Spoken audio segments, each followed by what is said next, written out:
You asked us for more stalker stories, and we're here to provide. Speaking of being followed, why not hit subscribe? We don't mind being stalked. Let's get to the stories. The owner of the place. The mind of stalkers works in mysterious, crooked ways I can't even imagine. I spent years blaming this whole thing on myself. I was told I shouldn't smile so often, wear tight clothing, or even go out alone at night. I was the one who had to cover, hide, and run as if my being a pretty young girl looking for a good time was a sin that I had to pay for with my life. Of course, I defy that belief and still think to this day that women like me should break all these constraints and be, for once in history, truly free. I thought I was free. That was, of course, before getting this crooked man starting to chase me, shattering my dreams and destroying my social persona.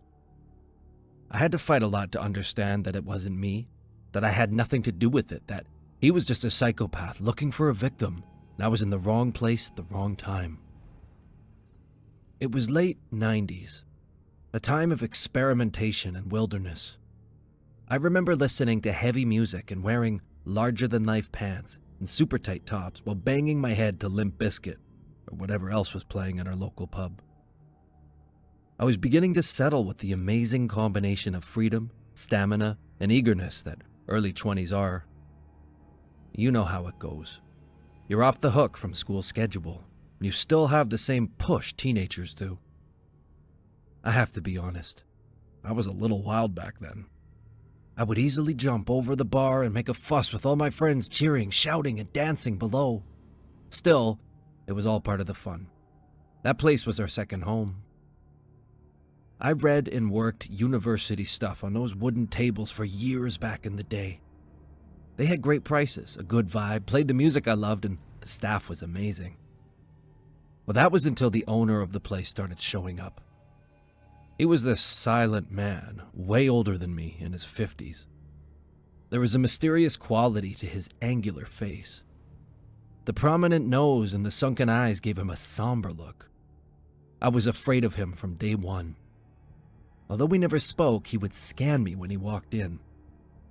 I was friends with the barman, the waitresses, the cook, and even the security people. Yes, I'm an extrovert, and I always thought my smile and my personality were my best assets. So, as you would imagine, I befriended them all instantly. But the owner, he was something else. He wouldn't even say hello walking in. Everybody would immediately stiffen up and pretend to be working. He was strict and kind of distant. The air around him was gloomy, and he had a vivacious, incendiary look. I still remember that look. I still do. One afternoon, I was working on a difficult assignment, trying my best to concentrate on books, words, calculations, and finishing my piece of work before going to the campus. I heard footsteps behind me. Suddenly, the owner was sitting next to my table. I couldn't help but notice you're working on the 12 theorems of geometry. I'm an engineer. Do you need any help? Oh yes, please, sit down. You're godsend. You showed up at the right time. Well, I'm good at hiding my wings, am I not? We both laughed. That was the first time he ever smiled. The bar staff looked at us, talking and laughing, and couldn't believe it. He was a great teacher, and I was a fast learner. The scene repeated a couple of times until one day, he put his hand on my thigh under the table as we were talking.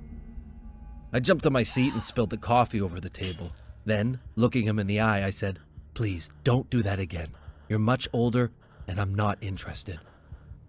He looked at me and his sunken eyes suddenly turned into balls of fire. He just got up and left.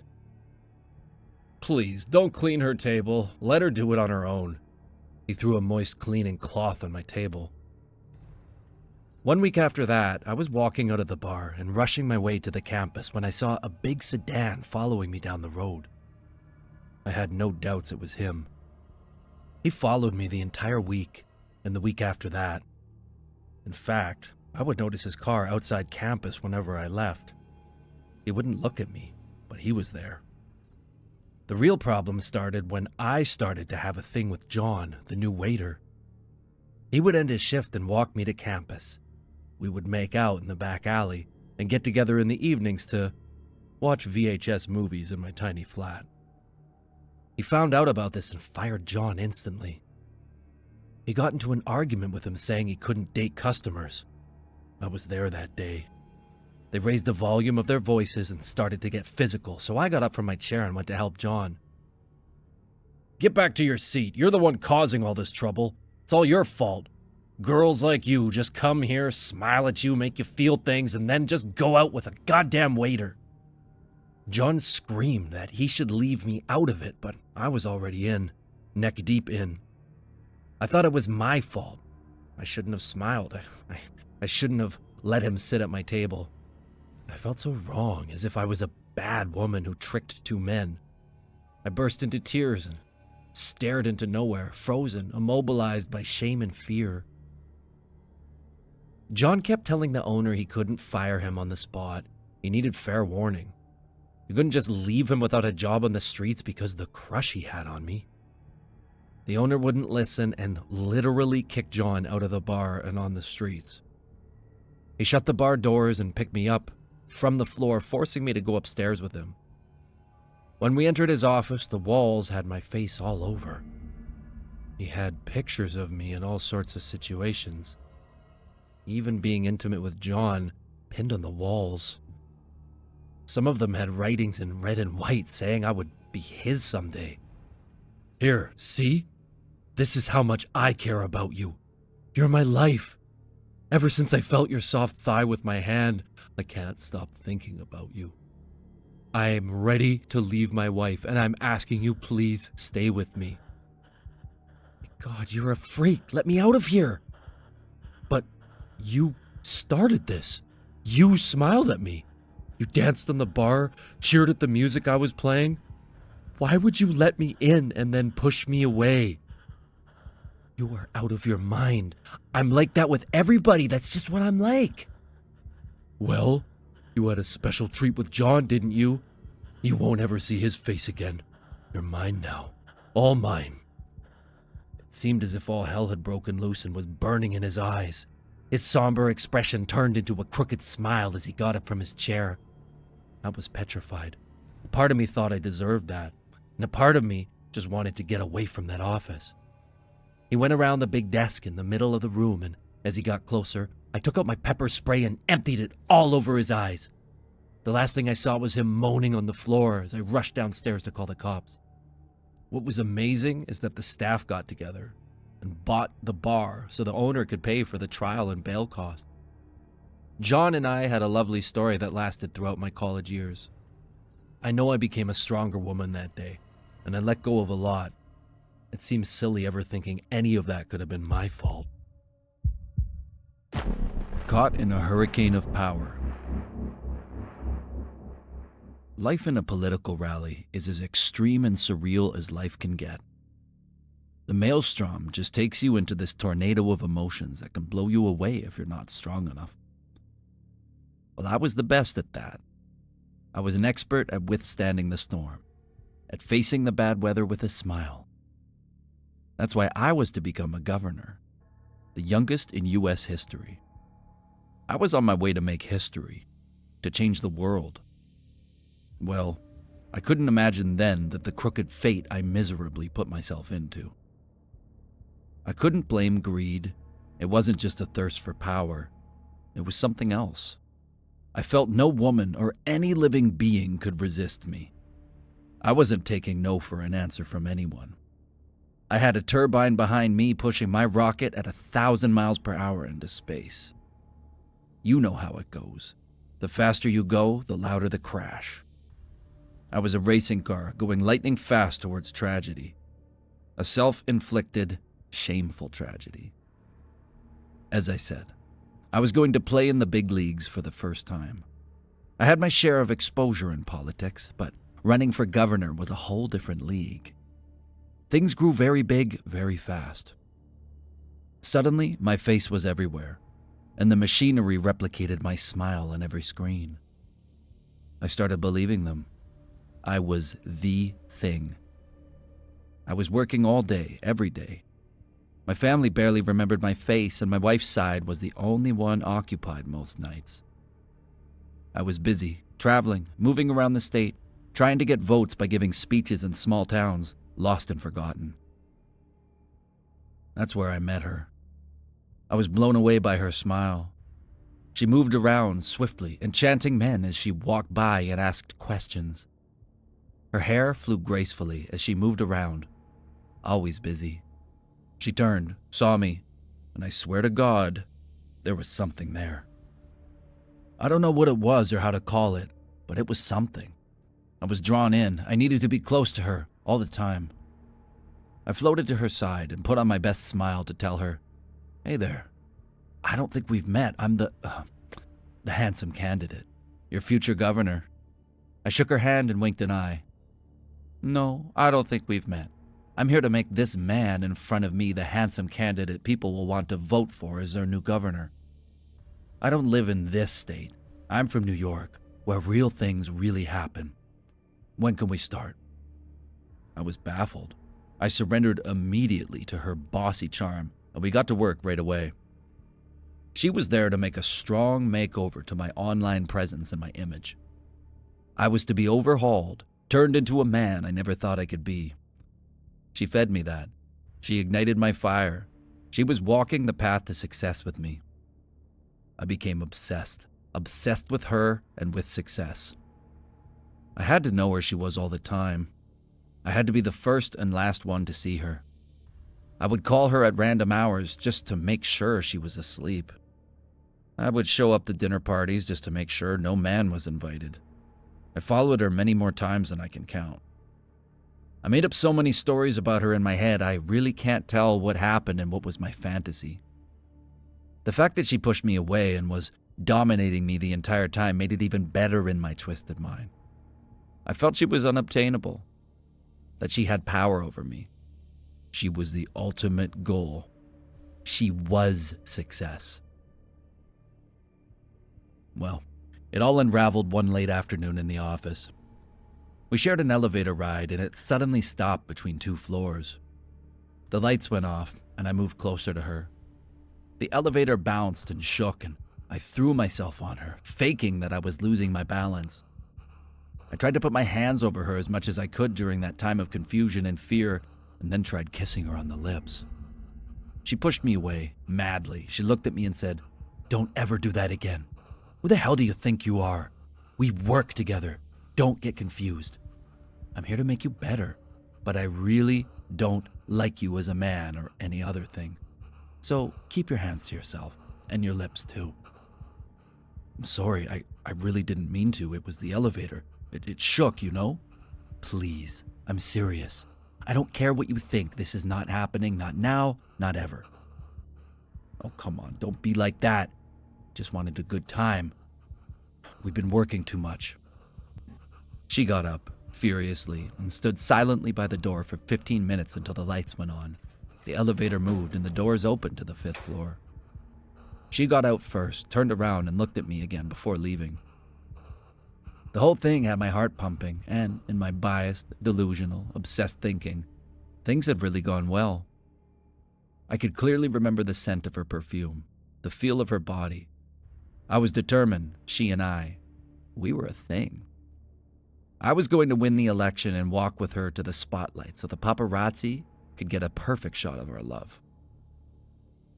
As for my family, they were so far out of the hurricane I was into during that rally, they felt alien to me. They were never part of the image in my head. I was losing touch with reality. Not only my family. I just didn't know it by then, but I was detached from real life. I think, looking back, that's what took me to do what I did. I stalked her. Oh yes, I stalked her for well over a month. I would show up wherever she was, whenever she wasn't with me. I tried to have her phone hijacked and would sleep inside the car, parked next to her house just to monitor her. She eventually discovered me, and the police came to my house and found all the photos and notes about her movements, and I went to a trial with nationwide media coverage. That was the end of my career as a human being. It went beyond politics. I had to kill the man I was to become the person I am today. I had to let that sick version of me go. It took me over 5 years to get my kids to respond to my messages, and I drive a taxi now. Step by step, I'm more in charge of myself, trying to change my life for the better. I'm glad she found out about me stalking her, though. God only knows where that hurricane of obsession and omnipotence could have taken me. Luckily, no one got hurt. Physical graffiti. Let me begin this by saying that being stalked by a person is one thing, but being stalked by a government is a very different one. You feel trapped, not because there's nowhere to go, but because there's nobody to go to. Authorities chasing you, stalking you, following your every move. That's quite as intimidating as it gets, if you ask me. This story dates to the late 70s.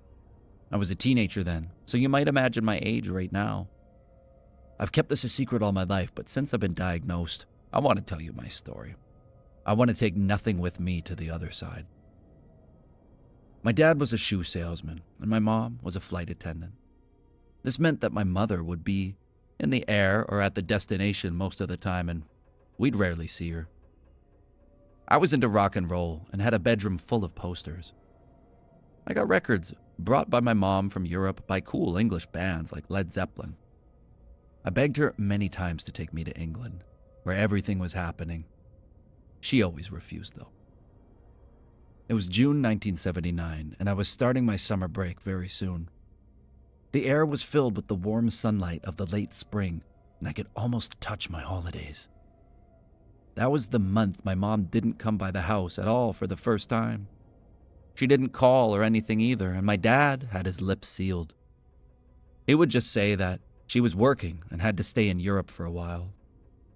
That same month, I noticed I was being followed. Not only that, but a big car with dark windows was parked across the street from my house, night and day. Furthermore, a minivan followed the second week. I would peek from the dining room windows and just see them there under the broad daylight. If I went out to do something, an identical car with no license plates would follow me around. I remember even running away from them on a dark afternoon. I was coming home from hanging out with my friends at the movie theater. We had Star Wars fever and would watch any science fiction movie we could find. Hey, Dad, I think there are people following me. This black car comes out of nowhere every time I leave the house, and there's another identical one parked outside. I'm scared. What do you mean following you around? You must be mistaken. Maybe you're watching too many movies and becoming paranoid. Why would a car follow you? You have nothing to hide, do you? What? No. Why would I have anything to hide? But you gotta believe me. There's a car following me around and another parked outside next to the minivan. You got one hell of an imagination. My dad disregarded my fear, but the next day, the car and the minivan were gone, and the chasing car was gone too. I thought it had come back to normal, but that was far from the truth. It wasn't over at all. I remember that day very clearly. I was walking to a friend's house. I had my copy of Physical Graffiti by Led Zeppelin that my mom had gotten for me in Europe. We were going to listen to it and talk about music. Suddenly, I heard screeching tires next to me. The door of a minivan opened, and I was taken inside and blindfolded. We drove for maybe half an hour, and when I could finally open my eyes, I was sitting at a desk with a powerful light aiming at my face, surrounded by 3 men wearing black suits. They were behind the light, so I couldn't see their faces. Where's your mother? Well, she's in Europe working. That's what my dad said. Your dad works for us. He doesn't know where she is. She's been bringing you stuff from abroad. Yeah, records. Well, my entire record collection. Did you ever see anything strange in your records? We think she might have been hiding microfilms there. I don't know what you're talking about. My mom's a flight attendant. I don't know anything about no microfilms. There was silence for about 2 minutes. One of the men walked away and mumbled something to a walkie-talkie.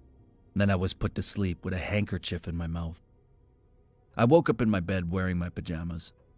I jumped out and examined my room. My entire record collection was in a different order, as if it had been moved and then replaced. I raced downstairs to talk to my dad about what happened. Dad, you won't believe what happened yesterday. I was kidnapped. Some men took me into a van and they even said you work for them. They were looking for Mom. Oh, look who's up. It's about time. I was beginning to worry about you. You've been sleeping since yesterday afternoon. Making the most of your holidays, I guess. What? No, it was real. I swear it was real. You've been watching too many movies. I told you already. Now you're dreaming about it. What? No, Dad, where's Mom? When's she coming back? I told you already. She's in Europe working. She'll be home soon. After that day, and for the following 3 years, I was followed, stalked, guarded by men in dark suits driving black cars with tinted glasses. I grew paranoid until I learned how to live with fear. I think I made the whole thing part of my life. It took my mom over a decade to make it back. What I didn't know back then was that none of my parents had real jobs. I was the only child of a couple of spies working for the government. What I didn't know either was that my mom was a double agent selling information abroad and coming back with money. She hid it inside the records she brought me. I had seen her a couple of times taking the bills out before handing them to me. She told me the story before passing away. She had been caught trafficking information and couldn't make it back to the country. Local intelligence thought it was me who kept in contact with her, but it was my dad who did it. They moved to a remote town on the beach side as soon as she made it back and passed away in peace after retiring. Although decades have passed and I'm enjoying my own retirement in their little beach cottage, I will never forget the feeling of being watched, pursued, stalked, and not being able to do anything about it. Oh, and my record collection is still with me, spinning right now on my turntable, sounding better than ever.